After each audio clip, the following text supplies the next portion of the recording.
Back in those days, when it comes to adoption and giving up someone, it was easy. There was no paperwork, nothing. They just literally gave me to another couple. I wasn't really never legally adopted. Back then, she went to the orphanage home and produced her identification and showed that the father, natural father, was Jules Brooks, and she just had to sign some papers. My grandmother had set so many examples for me. Anyone that was a minority or had a physical handicap, mentally or whatever, she was always preaching that we're no different than anyone else. She was way ahead of her time, 25, 30 years ahead of her time. To love another person is to see the face of God. I always would tell people, we talk about philosophies, and I always tell people, I said, I have a simple philosophy. And I'd say, it's nice to be nice.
On this week's episode of American Real, we bring you a special Father's Day edition with my dad, my hero, Roger D. Brooks.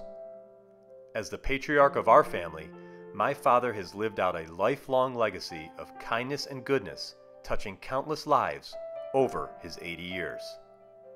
Not only is he a family man, but my dad has genuine care for people with an extended network of family and friends that reaches near and far.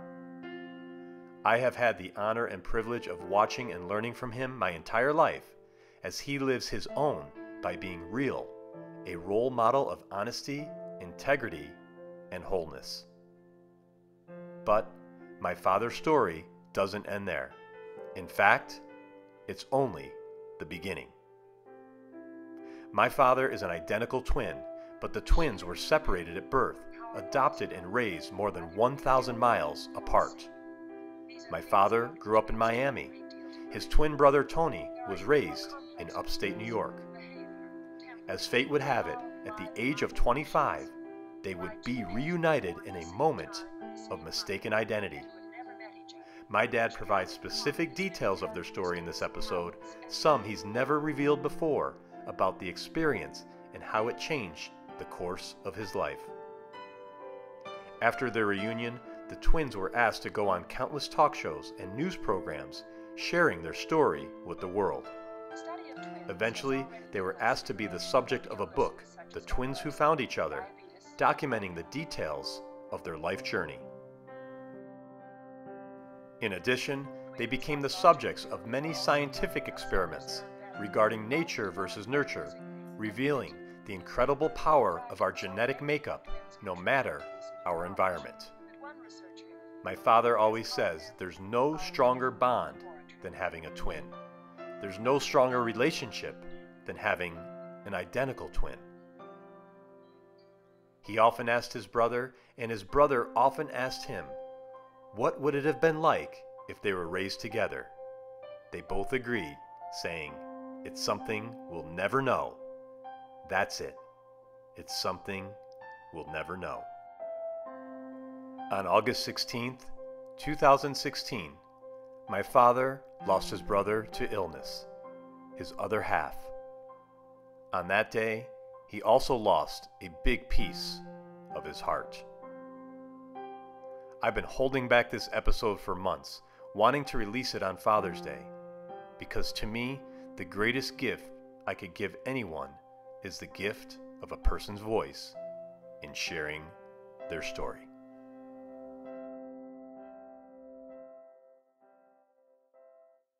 Welcome to American Real. This is Roger Brooks, and my very special guest today is Roger D. Brooks, co-subject of the book The Twins Who Found Each Other. You and your identical twin, Tony, were separated at birth and were part of the landmark Minnesota Twin Study. You appeared on countless TV shows dating back decades. You were featured in many magazines and books, Life magazine, Reader's Digest, Rolling Stone, the list goes on and on. You are the author of The Special Bus, a children's book you wrote a few years back. You are a man of faith and conviction, and I am so proud to have you as my father and dad. Welcome to American Real. Thank you so much. What a wonderful introduction. I'm very pleased to be here. Well, I've been waiting to do this for a couple of months now, and you're not only here because you're my father, you have come by popular demand. I didn't tell you this, but I can't tell you the number of people, both on social media and people that have stopped me in person to say, you have to interview your father. So here we are. We finally did it, and welcome to the studio. Thank you so much, Roger. What do you think? The studio? Yes. It's wonderful. I didn't expect it to look like this, because on television it looks so much different, but very, very nice. I like it a lot. Well, you've been in a lot of studios for many decades, and pleased to have you here. So, look, I don't know where to start, but why don't we just start from the beginning? What were some of your earliest childhood memories? Well, we were born May 28, 1938, out of wedlock. And my brother Tony was adopted at 6 weeks old. And I was put into an orphanage home. And I was adopted when I was 4.5 years old. We'll jump way ahead now to September of 1962. It's a Jewish holiday called Rosh Hashanah. And my grandmother wanted me to sing in the choir, and I did not want to sing in the choir because I had a date. To me, that was more important.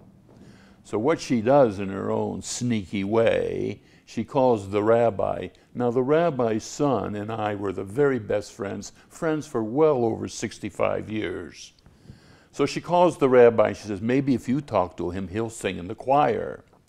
So she calls me. I'm in the other room in the back of the house, and she says, Roger, the rabbi wants to talk to you. I get on the telephone. Yes, Rabbi, how are you? I said, I'm fine. He says, look at Roger. Why don't you do your grandmother this favor? After all, how many more years does she have to live?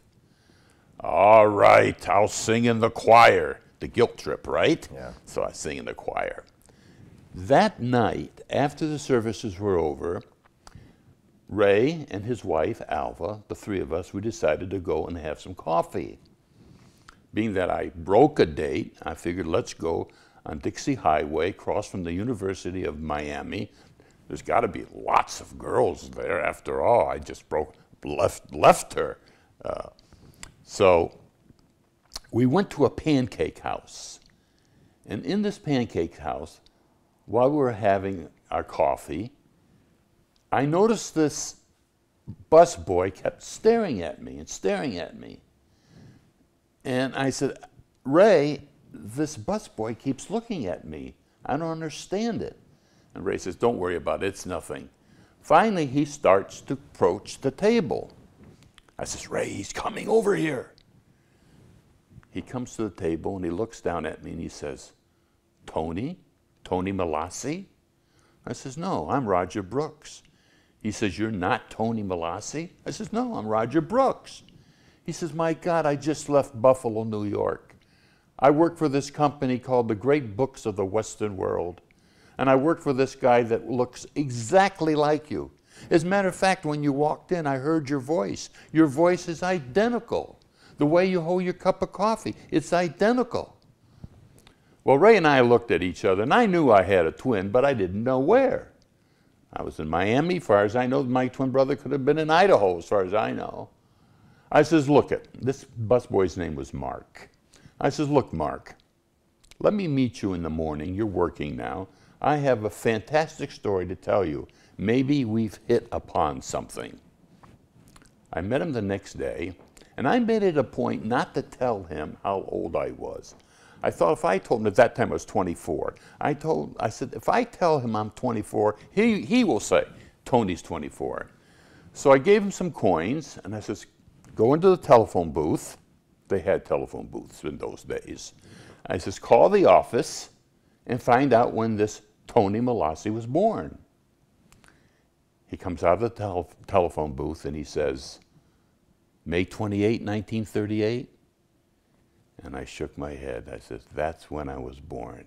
And he was so excited, he jumped up in the air and he raised his arm up in the air. He says, I knew it. This guy is your twin brother. I says, look at Mark. It's possible. You can look alike. It's very possible. And even be born on the same day and it's not your brother. I said, I need to see a picture of him. If I could see a picture of him, I'll be convinced. No problem. Your brother was a great salesman. He appeared in the Great Books of the Western World publication weekly because he was the outstanding salesman. I have this publication in the dorms. Let's run over there. We hop in the car, we go to his room. He opens up his drawer and he's going all through it and he pulls out the publication and it says, Tony Malassi, photo unavailable. I said, oh gosh. Mark says, no problem, no problem. Let's hop in the car and we'll go to Fort Lauderdale. They have an office there. So we run down, we get to the Fort Lauderdale's office. We tell the manager this story. He thinks we're a little nuts telling him. But he had a more recent publication and he brought it out and there it was, Tony Malassi and his picture. Wow. And I was then convinced that this was my brother. So I knew, how do I get a hold of him? So we'll get there. If okay. you don't mind, let's sure. Because I want to save that for a little bit. Because I want to start with your background, your childhood. I want to know about this orphanage. We never really talked about this. So do you have any memory? No, I don't really have any memories of the orphanage at all. Okay. And you were 4 and a half? I was 4.5 years old. Okay.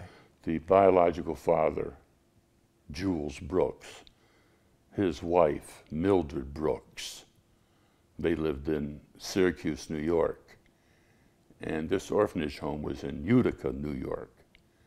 And Mildred Brooks had found out what Jules had done. And she knew she had to have me.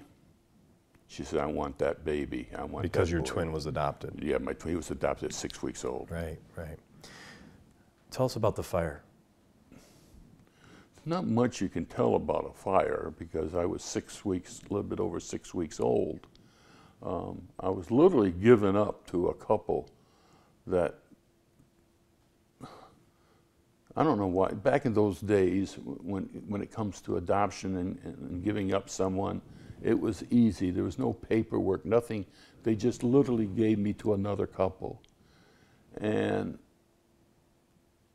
it happened shortly after they took me in, that when I was in the crib, the story that I hear that either the man or the woman put a cigarette on top of the crib, and I shook the crib, and the crib caught on fire. And I received first-degree burns on my left side. Which you still have the scars today. I still have the scars to this day, yeah. But thank goodness I don't remember that at all. It happened, I was about 7 or 8 weeks old. So let's talk about Mildred. So Mildred is your biological father's wife, not your biological mother. That's correct. She finds out that you're in an orphanage, Right. and this amazing woman adopts you. Right. And you grow up in, for the most part, Miami, Florida. Yeah, when she, of course, when you say she adopted me, back then, I wasn't really never legally adopted. Back then, she went to the orphanage home and produced her identification and showed that the father, natural father, was Jules Brooks, and she just had to sign some papers. Amazing. And we moved back to Syracuse. Then shortly after, we moved down to Miami. Now, Mildred had married Jules twice. So after the second divorce, that's when we moved down to Miami. And that was my Mildred, my grandmother, and my half-brother, Rodney. And we moved down to Miami and settled there in 1945. Okay, all right. So what was it like growing up in the 40s and 50s in Miami, Florida?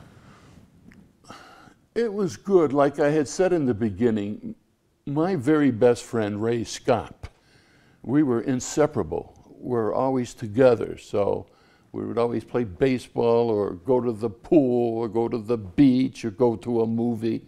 So as far as I was concerned, I had a nice childhood. But you grew up fairly poor, correct? Yes, but when you're young, you don't know what poor is. Mm-hmm. I didn't know I was poor. Actually, one time, there was a time that I went to school without shoes. But I didn't realize it. I didn't realize that. Matter of fact, the teacher took me to a shoe store and bought me these shoes called, I think it was called Buster Brown. And I remember getting those shoes, and when I would go to bed at night, I would put them down beside my bed and wake up in the morning and look at them. But I had a meal every night. And Ray Scott, his family was like my second family. When they went on vacations, I always went along with them. They always counted me in. So I thought it was nice. Oh, you were blessed to have them. Yes, I was. Very blessed, yeah. So you mentioned earlier your grandmother asked you to sing in the choir. So this was at this time you were part of the Jewish faith? Yes. I wasn't a real, what you would call a pious Jew, but I was of the Jewish faith. My grandmother, when she asked me to sing in the choir, and when the rabbi called me and I agreed to do it, that's when she said to me, "Thank you, my grandson, and someday God will reward you." Well, I was furious. I says, "Oh yeah, sure. How is he rewarding me if I have to break a date?" Right. So it was a wonderful experience. My grandmother, when she passed away, shortly after I found my brother, I had said to Tony, I'm jumping ahead a little bit, but we can always go back if you need to. I said to Tony, let's go. My grandmother was in the hospital and she was dying. And I says, Tony, let's go to the hospital. I want her to see you. We went up to the hospital and we stood at the back of the bed. And I says, Tony, don't say anything. Let's just stand there and look at her and see if she can tell who's who. And so we went into the hospital room and we stood there and she raised her hand was shaking. She says, "You can't fool me. I know my grandson when I see him." That's great. Well, it was a very emotional moment. Yeah. I went outside, out of the room, and had gathered my thoughts.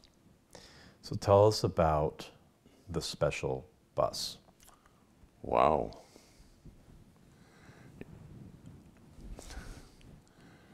When I was about, when I was 12 and 13, I had to go to a boarding school. My mother had remarried. My grandmother was up there in age, and it was difficult for her to take care of me. So I went to a boarding school for 2 years. But before I went to the boarding school, there was a time when I was sleeping in my bedroom in Miami, and my grandmother came into the bedroom and shook me and says, "Get up, get up. We have a special bus to catch." And I didn't even hear those words. And I rolled over and I went back to sleep. She came in the second time, a little bit disturbed. She said, get up, we have a special bus we got to catch." So I heard the word special. So that meant something to me. So I quickly got up, got dressed, and we were walking down towards the bus stop, across the 27th Avenue in Miami. And I got to the corner, and I saw my grandmother picking up her pace. I says, "Grandma, slow down, slow down. I'll keep the special bus here. Don't worry about it." The bus pulls up, and my grandmother grabs a hold of the railing, and she pulls herself up. And she extends her arm out to the bus driver. He says, "I just want to congratulate you." And she turns around and gets off the bus. Now, I am confused. Where is this special bus that we have to catch? So I'm a little bit angry. I was sleeping. My grandmother woke me up. I could have slept longer. I said, "Grandma, you told me we're going to catch a special bus." She says, "That was a special bus." "How is it special?" He says, "You see, the driver was the first Negro bus driver to be hired by Dade County." Meant nothing to me. Meant nothing to me. I didn't see how that was special, but she wanted me to experience that experience. So I knew that there's something when she said the word Negro, because weekly I would go to the family service. My mother made arrangements to go to the family service to meet with my social worker, and I always sat at the end of the bus because I could get off first. But the Negroes were sitting in the back, and there was no conversation, no talking, no laughing, nothing. Arms crossed and just looking straight ahead. And I said, "Grandma," when we were walking back to our house, I said, "Why is it all the Negroes in the back, they don't talk, they don't laugh, they don't do anything?" She says, "Grandson," she always referred to me as grandson. She says, "Grandson, I can't answer that now, but someday I will." Time goes by, I'm in school, the teacher comes to my desk, and she says, "You need to go home right away. Your grandmother wants you." Well, I was scared. I was afraid that something happened to my grandmother. And I quickly ran all the way to my house, which wasn't far from school. It's just about 3 or 4 blocks. And there she was standing in a beautiful blue dress. And she says, "Quick, take a shower. We're going to see a movie." I said, "Oh, a movie? What kind of a movie?" She says, "A baseball movie." I says, "Baseball? I love baseball. Ray Scott and I always played baseball." So I got dressed, walking towards the bus stop. I said, "What's the name of this movie?"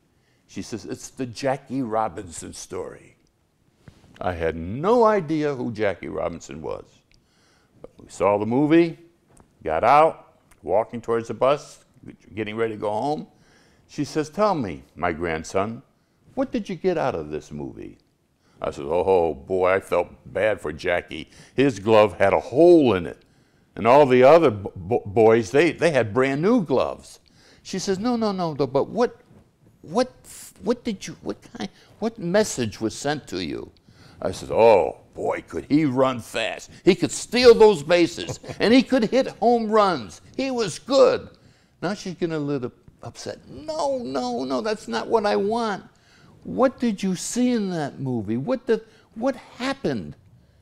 And I was disappointed myself because I wasn't giving her the news that she wanted to hear. I says, well, the fans, they did spit at him. She said, yes. I said, and they called him terrible names. And she said, yes. I said, he wasn't treated like all the other ball players.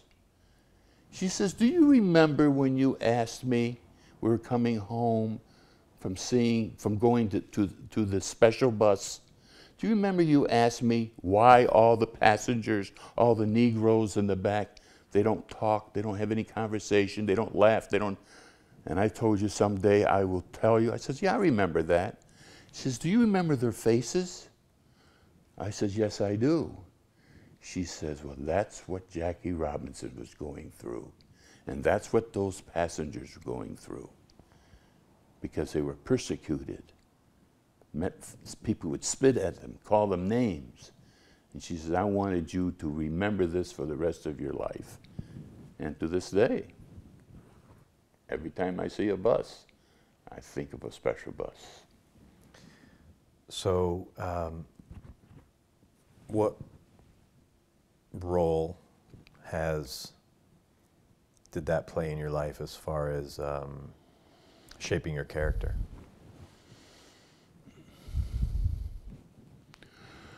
Well, I always had a soft spot for the,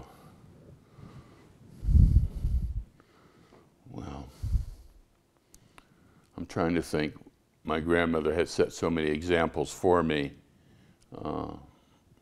Anyone that was a minority or had a physical handicap, mentally or whatever, she was always preaching that we're no different than anyone else. So I just knew that I never made fun of anyone or called them names or anything like that. She was a strong advocate for liberal rights, and she's way ahead of her time, 25, 30 years ahead of her time. So if that shaped my character, I'm sure she had a lot to do with it. Yeah. So after your teen years, you go into the military, right? The Air Force. Right. Why did you choose the Air Force? Good question. My uncle Lou, who was Jules Brooks's brother, and his wife, Mildred, my Aunt Mildred, and their daughter, Diana, they were, in many ways, my salvation. Because I knew Uncle Lou was my father's brother, and I knew I had a bond between my aunt and my uncle, my cousin. And my uncle spent 30 years in the Navy. And when I made the decision that I wanted to go in the military, I was only 17, but I wasn't doing well in school. And as I said before, my mother had remarried, and my grandmother was getting up there in age, and I knew that I had to go on.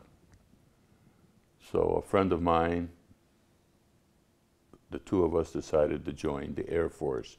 I didn't want to go into the Navy. My uncle was disappointed, but I felt if I go in the Navy, I'm going to be stuck on a ship, and I didn't want that. And back then, the motto was, travel in the Air Force, you go all over. So I joined the Air Force for 4 years. Great. And where were you stationed initially? Initially, training was at Lackland Air Force Base. Which is where? In Texas. Then for training, I went to Keesler Air Force Base in Biloxi, Mississippi, I believe. and I studied to be I was a radio operator. I must have done well, because when you when you graduate, they give you they ask you put down the places where you would like to go. So I put down Japan, somewhere in the United States, and another base. Well, everyone in our class got Iceland, and I got Japan. And they couldn't understand, why is it that you got Japan, we all got? I said, I don't know. The only thing I could figure, that I was a pretty good radio operator. So I went to Johnson Air Force Base out of Tokyo, and spent 2 years there. In Tokyo? In Tokyo, yeah. I can tell you the story about when I was in Tokyo. Sure. And every Friday, there was another air base that was about 30 miles away from Johnson Air Force Base, and I would get on the bus and go there to where they had Jewish services. Now, I didn't go for the services. I went because of the food. They had bagels, they had lox, they had chopped liver, they had everything that I loved. But while I was on that bus going there was this other, I don't know if he was in the Navy, or the Army, or the Air Force, but there was this military man, and he kept looking at me. And it's obvious that he was feeling good. And he says, I know who you are.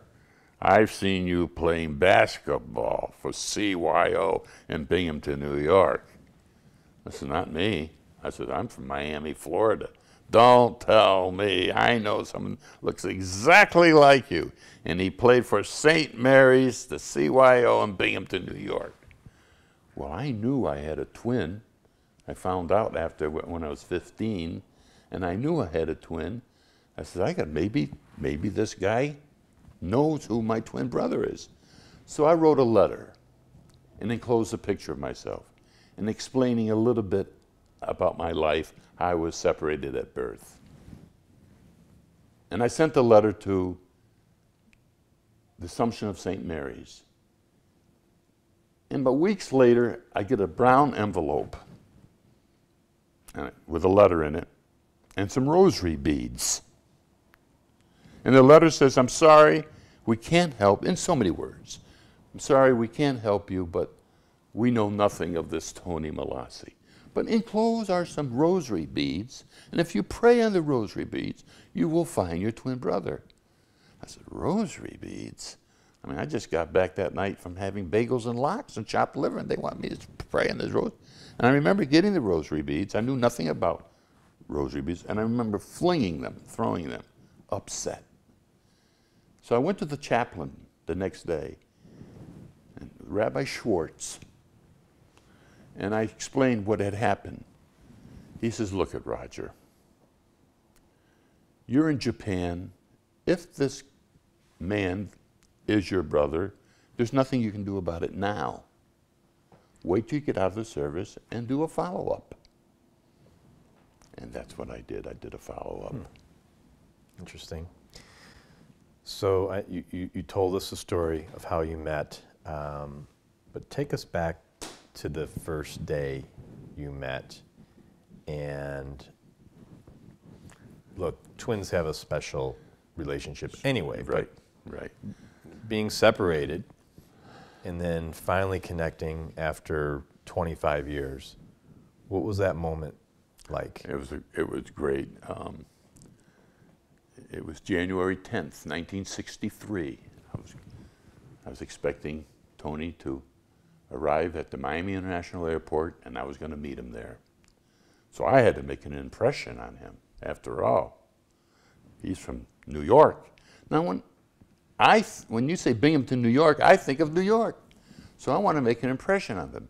So Ray Scott and his wife, Alva, the three of us, we go to a men's clothing store, and I buy a sport jacket with the leather patches on the elbows, and I buy a red ascot and put it in, tuck it in.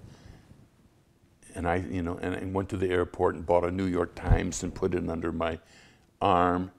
trying to act like a New Yorker. So when he gets off the airplane, now I'm hiding behind a pillar because I wanted to see him first. I didn't want him to see me. So when he gets off the airplane, he's walking towards the entrance of the terminal. I come out of the pillar, and he looks at me and says, "Oh my God." He's thinking, "What is that?" We approach each other. He puts his arms around me. I put my arms around him. And he says, "Hi, I haven't seen you in 24.5 years. That's great. So we get our luggage. Were you nervous at the time, though? No. When he was coming off the plane? Excited, not nervous. Happy, excited. I mean, because before that we had exchanged, when I said January 10th, it was 3 months before that we were exchanging letters. So trying to get together, trying to make it a possible reunion. I see. So then continue. So I had made arrangements, got a hotel room, and I says, "Come on, Tony, let's go to the hotel room. Everyone's anxious to see you, but I want to be with you first. We have a lot of questions to ask each other." So when he's unpacking his belongings, he takes out his aftershave lotion. It was Canoe. I said, "Oh, I have the same thing." And I go into the bathroom and I bring it out and I show him the Canoe. Okay. He takes out his hair lotion, Vitalis. I said, "Oh, I have the same thing." And I go into the bathroom and I bring out the Vitalis and I show him. Then he took out his toothpaste. And it's a toothpaste, a Swedish make, called Vademecum. I says, "Tony, I have the same toothpaste." And I go into the bathroom and I show it to him. Vademecum. We just couldn't get over it. But later we found out, as you said in the beginning, when we did these studies in Minnesota, we learned that identical twins have the same smell, same taste. So the reason for the Vademecum, I must have bought it, liked it, he must have bought it, liked it, and we kept it. It's still remarkable. Yeah. So the first day you met, so you're opening up all these belongings and they're the same. Did you feel like you were dreaming? I mean, how could this be possible that you're meeting someone after 25 years? Yeah, no, not at all. It was real. I knew it was real. No, didn't even cross my mind that this was a dream. This was real. I was, I'm almost 25 years old, and I'm the most excited person on earth at that particular time. No, I loved every moment of it, and we spent. I think Tony spent 2 weeks down in Miami before he went back. And then you eventually move up to New York, and a book is written, and you go on a speaking tour. Right. You're on all these talk shows. Right. That must have been fun. Yeah, a lot of fun. It was. We had. The way it started was that when I went to, I had to make a decision. Do I stay down in Miami or move up to Binghamton? I knew that Tony would have to come to Miami or if I would have to go to Binghamton. We both knew we wanted to be together. The decision was made that I go to Binghamton. My mother, Mildred, was very close to me and didn't want me to go to Binghamton. And I was feeling guilty. But my brother, my half-brother, Rodney, had said, "Go to Binghamton. If you don't do it, you will regret it for the rest of your life." That's all I had to hear. And I moved to Binghamton. Well, when I got to Binghamton, a reporter met us and a story broke. And it picked up on AP and UP. And when it picked up, a national show called, oh gosh, there were so many shows. Will the real Roger Brooks please stand up? That was, do you recall the name of that? Oh my gosh, I'm drawing a blank on that show. Anyway, that show went national, and one thing led to another. And the Saturday Evening Post picked up on it. They sent this writer out named Bard Lindeman, and he did a story on us. And then somehow we met up with William Morrow Agency, and a book was written by Tony and I called The Twins Who Found Each Other by Bard Lindeman. Yeah, and sold quite a few copies, and it's a remarkable story. Yeah, it did well. Although there was a damper in it, because at that time when the book came out, November of 1969, the Vietnam War was going on, and people just at that time weren't too interested in human interest stories. They were interested in bringing the boys home. And the book didn't do as well as it, although it did well, it didn't do as well as the writer, the author thought it should have done. Yeah, timing. Yeah. So let's talk about you. Let's talk about your convictions. And where did that come from? Where does your strong faith and because now you're Catholic, you grew up Jewish. Is it the same God? Yeah. When I moved to Binghamton, New York,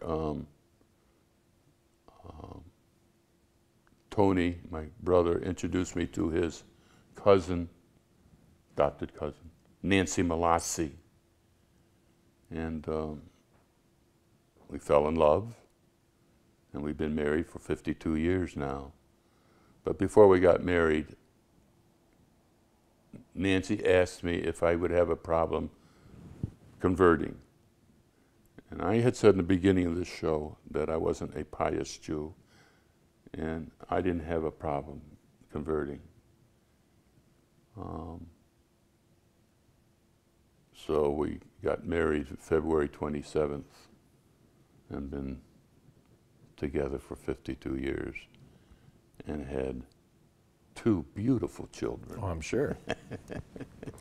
But one more question on the religion. So, seriously, not too many people convert that I know of. So, I want to ask you, because people get so caught up in religion, I think, as far as my God, your God, we're all from the same God, right? That's correct. So how do you think about that?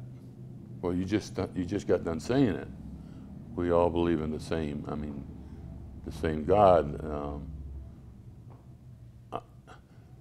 Back then, when I converted, it was a simple process. Today, when you convert, you go through some long meetings. It's nothing that you can convert in an hour or two. And so it was a quick process for me. I learned more about the Catholic religion as time went by with my marriage with Nancy, and the responsibilities and the services and the holidays. But you experienced both religions. You grew up Jewish. I grew up Jewish, but there wasn't a bond there. Remember I mentioned that I was in a boarding school for 2 years when I was 13 and 14. And that was a Protestant boarding school. So I had 2 years of being, I think it was Methodist or Baptist. even before I went to the boarding school, Mount Verde, Florida, outside of Orlando, Florida,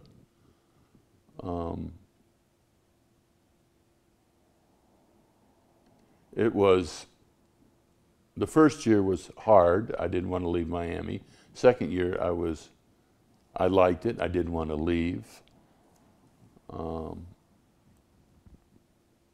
at that particular time, well, let me just back up a little bit. Before I went into the boarding school, I was going for Hebrew lessons to study to be bar mitzvah. But that never took place because I had to leave for the boarding school. So I was never really tied down to Judaism. Okay. So let's talk about more of your convictions. What makes you the person you are? You have a big heart. You always put everyone first. Where does that come from? Roger, I don't know. That's the way it should be. Yeah. It should be. I don't know. Maybe when I found Tony, that was probably the best thing that ever happened to me at that time. And I was so much in love with him, and he in love with me. And we had such a strong bond together.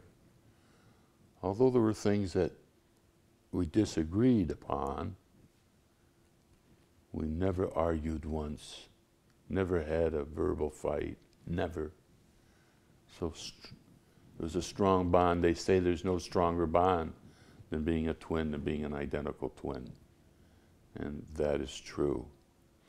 And you guys had something called Twin Talk. Tell us about Twin Talk. What is Twin Talk? I don't even know how it started. When I first moved to Binghamton, Tony was showing me all around the triple cities, Binghamton, New York, Johnson City, and Endicott, New York. And back then, IBM was very popular, and on the buildings, if I recall, it had the saying, think, if I remember correctly. And Tony says, we're going to have our own building, and we're going to call it the Ayataka I says, what? And he made it up. He says, we're going to call it the Ayataka building. I says, you forgot something. You have to add the words dinga dinga. Ayataka dinga dinga. Now, we would laugh like but if we told anyone this, they would think we're nuts. We did a lot of double talking. It was just, you have to almost be an identical twin to understand why we're talking like that. Yeah, a lot of good times. So you had 50 plus great years together after you found each other.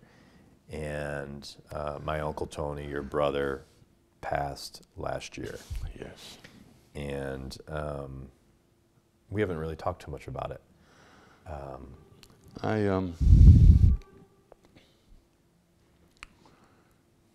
It was hard. It was hard. Thornton Wilder wrote a book about these fictional twins, Esteban and Manuel. And Manuel, and they were extremely close. Manuel gets married, falls in love, and leaves Esteban. And Esteban is up in his room, sobbing, crying, and hollers out, I'm alone, alone, alone. That's how I feel. I have good days, bad days. Yeah, I know it's hard.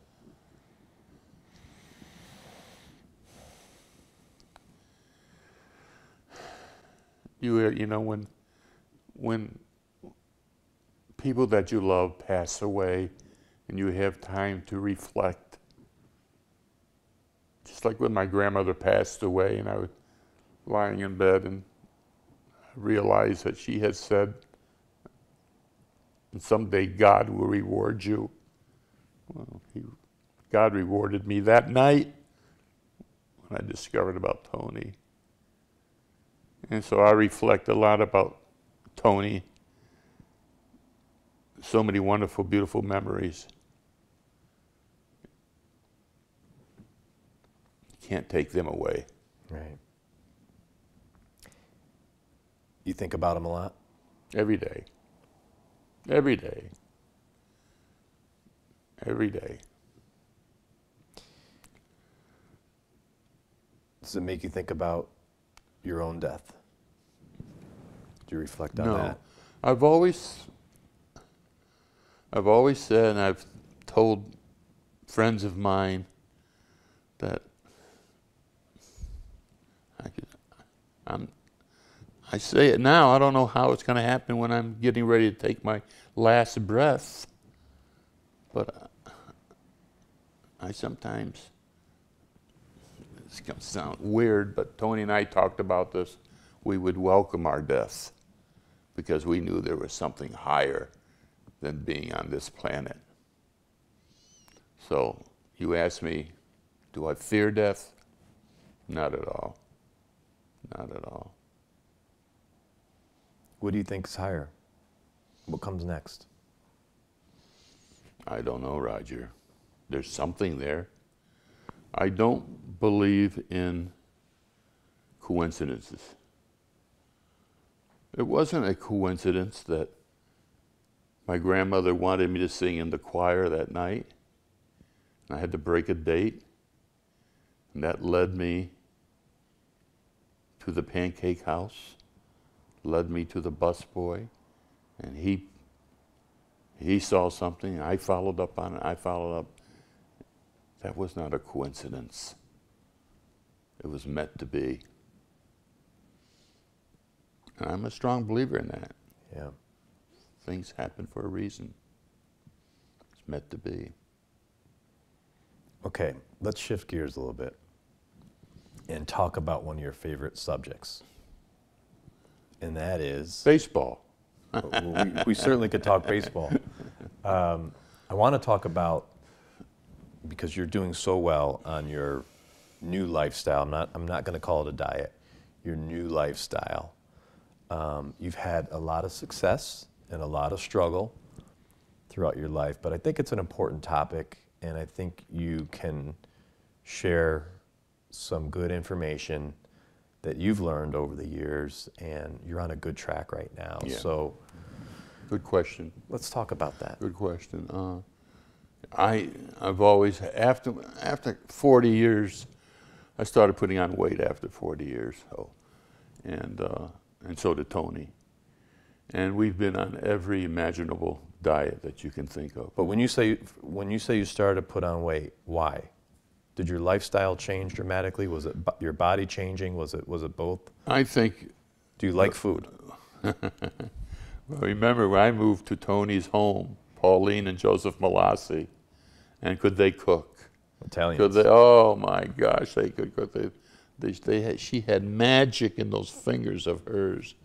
And of course, when I married Nancy, her parents are full-blood Italian from Reggio Calabria. So, yeah, the food was, how can you not, who doesn't like Italian food? I just at that time probably didn't know when to stop. I liked it so much. So I put on a lot of weight. And I would go on a diet, lose it, go on another diet, lose it. Then, not too long ago, about 3 or 4 months ago, my daughter, your sister, Stephanie, told me about this new diet called ketosis. And she says, Dad, try it. I think you'll like it. It's different than other diets. And it's a type of diet where you eliminate all carbohydrates, all sugars, and concentrate on things that have fat in it. And when you say fat, there's various types of fat, correct? There's good fats, right. But it even said if you order a prime rib and there's fat on the prime rib, eat it. It's okay to eat it. Fat is good for the ketosis diet. I don't go out and buy fat, but if something has fat on it, I eat it. And it's been very successful, and I love it. And I don't really like calling it a diet. I like calling it, it's a plan that it's a lifestyle, right? It's a lifestyle. Yes, a new lifestyle, yeah. So I've been very successful at it. I've lost well over 26, 27 pounds already. And looking forward to losing a lot more. I feel good. I go to the gym 4 days a week, Monday through Thursday, exercise. And but let's talk about the mindset of eating. Would you consider yourself back, when you were struggling, as a binge eater, as one who loved certain types of food, one who loved sugar, all of the above? What would you say your Are you referring to when I was growing up? No, just from the time you were struggling in your 40s, your 50s, your 60s. Yeah. I wasn't a binge eater. I ate a lot. I probably slowed down as far as exercise. I didn't exercise as I should, but when Nancy and I got married and we started our family, I worked for a place called the Susquehanna Valley Home. It was a home for disadvantaged children. And the pay wasn't that good. It was low salary. So I always had extra jobs. Actually, I had at one time, hard to believe, but I had 5 jobs at one time. Cleaning bathrooms, cleaning offices, working in a fruit stand. I was a city councilman for 8 years, and then my regular job working at Susquehanna Valley Home. So when I say I didn't do a lot of exercise, but I'm doing a lot of movement in all these jobs, so that sort of kept my weight down. But I was always a big eater. I was always a big eater. But this ketose diet, you don't need to be a big eater. I get satisfied very quickly. I'm never hungry, always full. So what advice do you have for people that may be struggling? I think it depends on the circumstances, what person and how the person is struggling. They can be struggling in so many ways. They can be struggling mentally, physically, emotionally. But I would suggest if they're having a problem if they consider themselves obese, I would suggest counseling. My mother, Mildred, when we moved down to Miami, the first thing she wanted to do was me to go to a social worker. She thought it was important for me to have counseling because I didn't have a father figure. And I went 5 years for counseling. And it was the best thing that she ever thought of that I needed. So anybody that's struggling with a weight, they're suffering inside. I can understand it. But they need support either from their friends or their family, someone to support them and say, let me help you. Let's set up some counseling or whatever I can do, I want you to know I'm there. Right. And with this new lifestyle change, do you feel you've been educated more about food? Is it important for people to really start to look at labels, to care about the type of food, even the type of meats you buy. I mean, because you could get low-grade meats, you could get higher-grade meats, right. you know, organic. So have you tried to educate yourself more this time than Yes. in the past? Yes, I never looked at labels before. Labels weren't important to me. I didn't care about carbohydrate. You know, I could eat all the pasta I wanted, or rice, or potatoes, anything that had carbohydrates. But now I'm more aware of what I'm eating. When I go out to eat, I know not to have the bread, or have pasta as a side dish, or rice. So even when I go to the store, and if I pick up something, I will look at the contents and the labels and what it contains, how many grams of sugar, how many grams of carbohydrates. Right.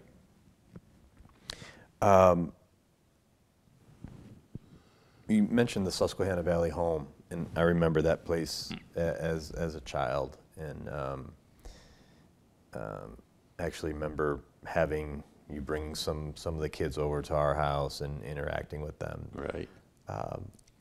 That was a special place, and you stayed in social work for quite a long time. Right. Right. How did the Susquehanna Valley home impact your life? And I know there's still some of those kids that keep in touch with you. That's correct. All these years later, so it must have been a special place. Yeah. Susquehanna Valley home came into my life, and my brother and I had a store called the Twin Market, and it wasn't very successful, so it had to close up, and I needed a job. And I was told about an opening for a recreation director at the Susquehanna Valley home. And I applied for that position. I got it. Now, the home consisted of 72 children between the ages of 6, 7 years old up to 18. And they were predominantly all African-American children. Perhaps it was the best job I ever had. I just bonded with those kids and just loved them. It's just, you see that, I think you asked me about my struggles. I didn't have struggles. They had the struggles. I could see it in their faces. They didn't have a mother or a father or an uncle or an aunt to go to. Susquehanna Valley home was their life. It was their home. So I bonded with a lot of those kids. And I'm going back 40 years ago. To this day, I still receive calls and speak to them. And so it was a wonderful, wonderful job. And some of your best friendships stemmed from there as well, right? People like Al Traeger and Dan Dowd that you stay in touch with today. Yeah, a lot of the house parents for the cottages. My good friend Al Traeger, and there were cottages. There were 6 cottages with 12 kids at each cottage, so the population was 72 children. And Al had the young ones, and he was just a great house parent. Had a wonderful feeling for children, and to this day, Al and I are perhaps he is my best friend. And when he got married, I walked his grandmother down the aisle. Yeah. So. Tell us about one of the kids or two. I know you recently went to Attica because one of them is in prison, right? Yeah, I'm getting ready to go again next month. The young man name, we'll just say his name is Tony, which it is. He grew up at Susquehanna Valley home, and you always realize who's going to make it and who's not going to make it, and based on living there and going to school and observing them. Right. So all the staff and everyone said that this Tony, he's going to make it. He's going to do great. So he graduated, went into the military, got an honorable discharge, lived in Manhattan, New York, and got tied up with drugs. And one thing led to another, and he killed one of the drug users, or I don't know if they were swapping money or what it was, and he went to prison for it. So my friend, good friend, Bill DeLorme and I, we try to go at least 3 times, 4 times a year to Attica to visit him. He's 55 years old now. He's going to be 55 next month, and we want to go there for his birthday. And I don't know if you've ever been to a prison, but visit a prison, but no. Everyone, it's hard. It's hard when you walk to those doors, those gates, and but we go because Tony, that we're visiting, it made his day, his week, his month. He looks forward to those visits and always writes us, thanking us for coming to visiting him. So it's a wonderful feeling that you can make someone that's never going to get out, probably. He may get out when he's 69, 70 years old, but making him feel special. Mm-hmm. And that's what we try to do. Yeah.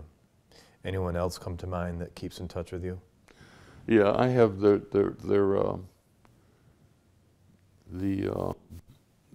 book that I wrote, The Special Bus.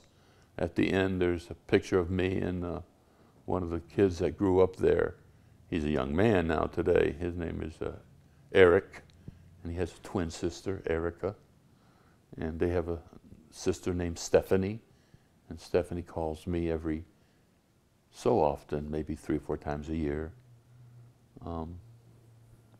There's a couple of the kids that are grown up, they live here in Binghamton, and I bump into them once in a while. Nice. Any regrets in your life? I don't regret anything. No. Why? Why have regrets? No. Okay, let's talk a little baseball. Well, baseball, you know, I grew up as in football. I was a Dolphin fan, and because I didn't live in New York, and they didn't have a professional baseball team back then. But when I moved to Binghamton, I quickly, because Tony was a Yankee fan, and I quickly became a Yankee fan, diehard Yankee fan. But before that, wasn't it the Dodgers? Yes, down in Miami, I was a Dodger. You got to remember, the movie I saw, the Jackie Robinson story, that made me become a Dodger fan. And I know everything about Jackie Robinson. And then when you moved up to New York, you switched teams and became a Yankee fan. Yeah, not right away though. Because the Dodgers at that time were playing in Brooklyn, New York, Ebbets Field, and then they moved to L.A. and that sort of put a damper in it, and I became a diehard Yankee fan. What is it about baseball that you like so much? Well, I think the beginning, Roger, is that when I saw the Jackie Robinson story, I think that drew me into baseball. And also that my good friend Ray Scott and I, we would go to the empty lots in Miami and just hit baseballs. I'd hit it and... The sandlots. Yeah, sandlots, yeah. There was one time they had this, they had this batting cage, and if you hit out in the center field, left field, they had a big loop. It was like aluminum foil. And if you hit the ball through that aluminum foil, you would win the prize. So myself, Ray, and another friend, we went, and I hit the ball, and it went through the aluminum foil. And it was $130 that I won. That's a lot of money back then. And I remember dividing it up. Oh, that's great. And giving each of them, so we came with a third. So, neat. Yeah. So one of your special talents is being a lector. For many years you were a lector, and today you actually are doing some teaching where you're teaching others how to lector. And how's that going? It's going well. I meet with her once a week. It's a nun, Sister Teresa. She's from Kenya, Africa. And I received a call from a family member.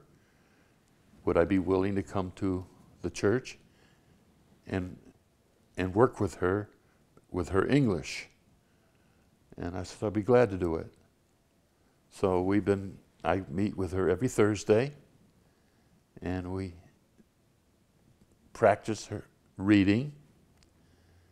And I'm still having a hard time. She has a hard time. See, in their alphabet, they didn't have the letter R. So she had a hard time saying the word, word, W-O-R-D. And it will always come out, wad, wad. I said, no, sister, it's word, word. And she'd start laughing and I'd start laughing. But what we're doing now, because she wants to do a reading in church, but she wants to make sure that she's understood. And I work with her on this particular reading that she's going to do November 19th. And she's going to do an amazing job. She's a wonderful, you asked me about my life and all that. And I'm not even going to go into her life because we've got so much in this country. We're blessed. I'm blessed to be living in the United States of America. Yeah, that's for sure. Well, we've talked about a lot. Is there anything else that we missed that is important to you? No, I don't think so. We covered a lot. I'll probably think of something after this is over and say, why didn't I discuss that? But no, we covered a lot, Roger. Well, I know the producer, so maybe we could have you back. All right, one last question before I let you go. What do you want your legacy to be? Oh, gosh. Oh, gosh, I never even thought about that. I always would tell people, we talk about philosophies, and I always tell people, I said, I have a simple philosophy. And I'd say, it's nice to be nice.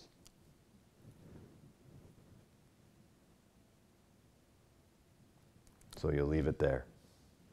Just be nice. No, it's a great lesson. Yeah. It's a great lesson. Well, this has been great. I was waiting months and months to do this. I'm so glad we did it. I am too, Roger. And I can't wait to air this and share this with the world. So thank you. Thank you, Roger. If I just want to add something quickly, because you said, is there anything you want to add? One of my favorite musicals is Les Miserables. Yes. And one of the last lines in that musical, to love another person is to see the face of God. So with that, it's nice to be nice, and I love you very much. I love you too. Thanks a lot. Thanks for being on our American Real show. Yes, it's an honor.